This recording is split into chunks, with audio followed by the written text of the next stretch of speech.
Hello, everybody, and welcome to another day reading in our Bibles. It is Saturday, October 30th, and this is day 303.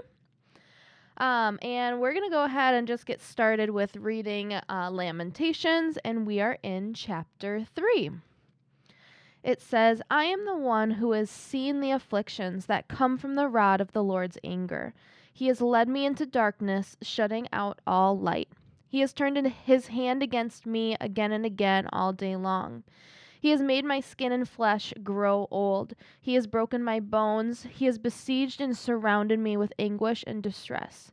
He has buried me in a dark place with those long dead. He has walled me in, and I cannot escape. He has bound me in heavy chains, and though I cry and shout, he has shut out my prayers. He has blocked my way with a high stone wall. He has made my road crooked. He is hidden like a bear or a lion, waiting to attack me. He has dragged me off the path and torn me in pieces, leaving me helpless and devastated. He has drawn his bow and made me the target for his arrows. He shot his arrows deep into my heart. My own people laugh at me. All day long they sing their mocking songs. He has filled me with bitterness and giving me a bitter cup of sorrow to drink.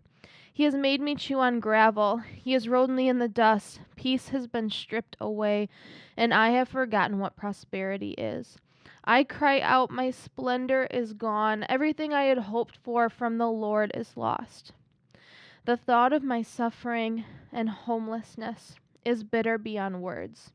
I will never forget this awful time as I grieve over my loss.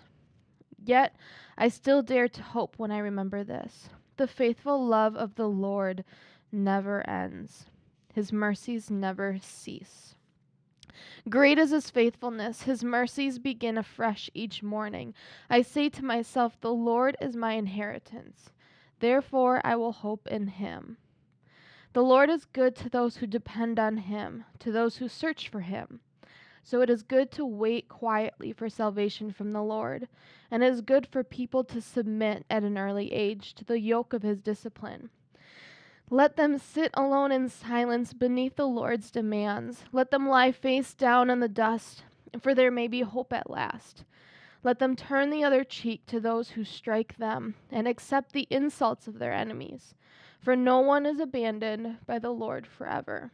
Though he brings grief, he also shows compassion because of the greatness of his unfailing love. For he does not enjoy hurting people or causing them sorrow. If people crush underfoot all the prisoners of the land, if they deprive others of their rights in defiance of the Most High, if they twist justice in the courts, does the Lord see all these things? Who can command things to happen without the Lord's permission? Does not the Most High send both calamity and good? Then why should we, mere humans, complain when we are punished for our sins? Instead, let us test and examine our ways. Let us turn back to the Lord.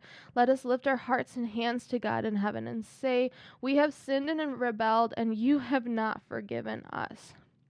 You have engulfed us with your anger, chased us down, and slaughtered us without mercy. You have hidden yourself in a cloud so our prayers cannot reach you.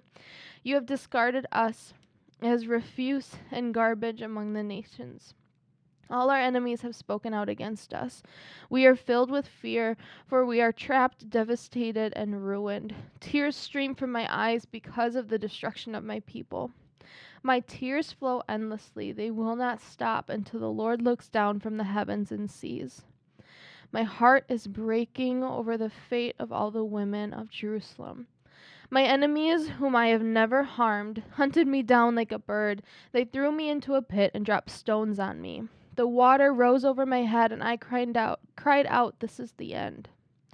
But I called on your name, Lord, from deep within the pit. You heard me when I cried. Listen to my pleading. Hear my cry for help.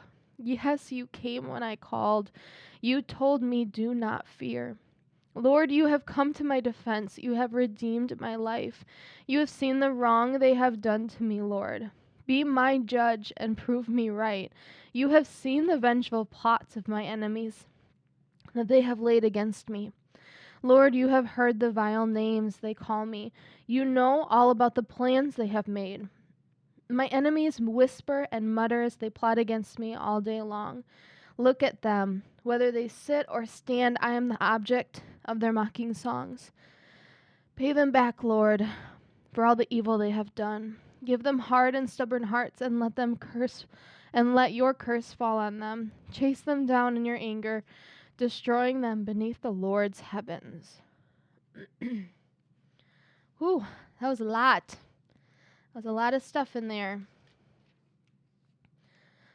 Sometimes things like that is so hard to read, because a lot of times we feel like that. A lot of times we feel like we've been abandoned, and everything is going against us. And I see this a lot in school with my students, how they, kind of just given up because everything is against them and all the enemies are attacking. But I love that within all of that darkness and, deep within the pit, you can still look up to the Lord and cry to him and say, Lord, help me. You can always still go back to him, and he will always be there. He will always be good. He will always be faithful.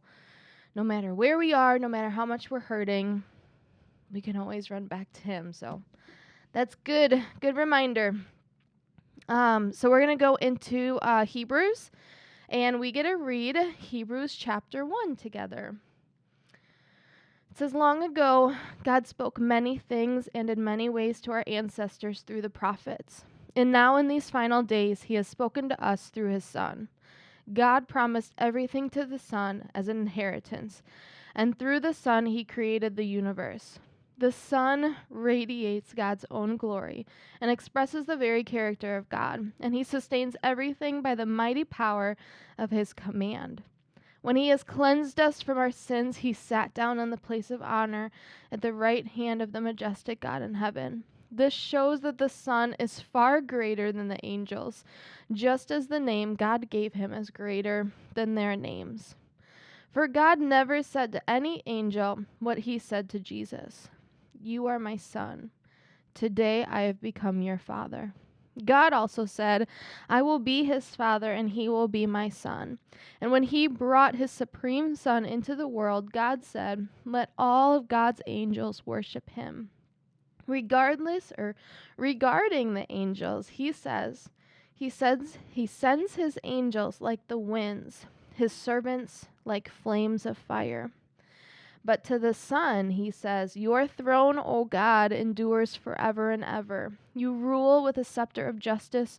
You love justice and hate evil. Therefore, O God, your God has anointed you, pouring out the oil of joy on you more than on anyone else." He also says to the Son, "In the beginning, Lord, you laid the foundation of the earth and made the heavens with your hands. They will perish, but you will remain forever. They will wear out like old clothing. You will fold them up like a cloak and discard them like old clothing. But you are always the same. You will live forever." And God never said to any of his angels, "Sit in the place of honor at my right hand until I humble your enemies, making them a footstool under your feet." Therefore, angels are only servants, spirits sent to care for people who will inherit salvation. Now let's go ahead and turn to our psalm, and we're in Psalm 102. And it says, "Lord, hear my prayer. Listen to my plea. Don't turn away from me in my time of distress. Bend down to listen and answer me quickly when I call to you. For my days disappear like smoke, and my bones burn like red-hot coals. My heart is sick, withered like grass, and I have lost my appetite. Because of my groaning, I am reduced to skin and bones. I am like an owl in the desert, like a little owl in a far-off wilderness. I lie awake, lonely as a solitary bird on the roof. My enemies taunt me day after day. They mock and curse me. I eat ashes for food. My tears run down into my drink because of your anger and wrath. For you have picked me up and thrown me out. My life passes as swiftly as the evening shadows. I am withering away like grass. But you, O Lord, will sit on your throne forever. Your frame will endure to every generation. You will arise and have mercy on Jerusalem. And now is the time to pity her. Now is the time you promised to help. For your people love every stone in her walls and cherish even the dust in her streets. Then the nation will tremble before the Lord. The kings of the earth will tremble before his glory. For the Lord will rebuild Jerusalem. He will appear in his glory. He will listen to the prayers of the destitute. He will not reject their pleas. Let this be recorded for future generations, so that a people not born yet will praise the Lord. Tell them the Lord looked down from his heavenly sanctuary. He looked down to earth from heaven to hear the groans of the prisoners, to release those condemned to die. And so the Lord's fame will be celebrated in Zion, his praises in Jerusalem. When multitudes gather together and kingdoms come to worship the Lord.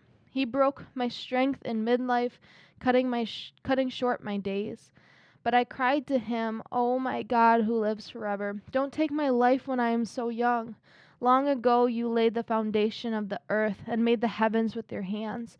They will perish, but you will remain forever. They will wear out like old clothing. You will change them like a garment and discard them. But you are always the same. You will live forever.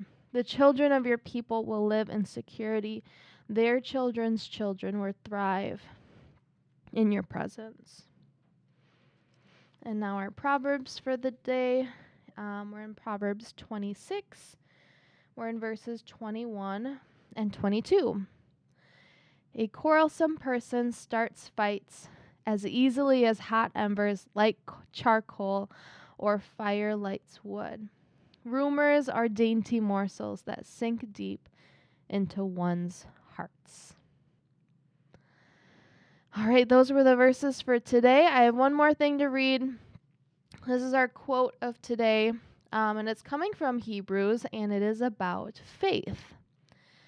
It says that faith must be tested and tried before it becomes real in your life, so that no matter what happens, the transforming power of God's providence transforms perfect faith into reality. Faith is the entire person in the right relationship with God through the power of the Spirit of Jesus Christ. Without faith, it is impossible to please him. Oh, and without faith, it's impossible to believe all of his goodness. That's awesome. All right. Well, that concludes October 30th. Again, that's day 303. We are getting so close, you guys.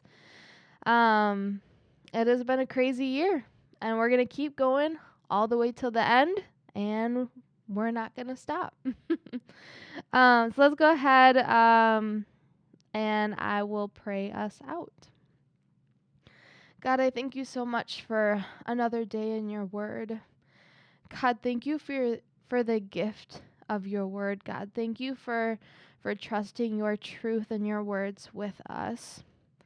God, I pray that you will speak to us today, that you will be with us, and that we can see your goodness and your love in those around us.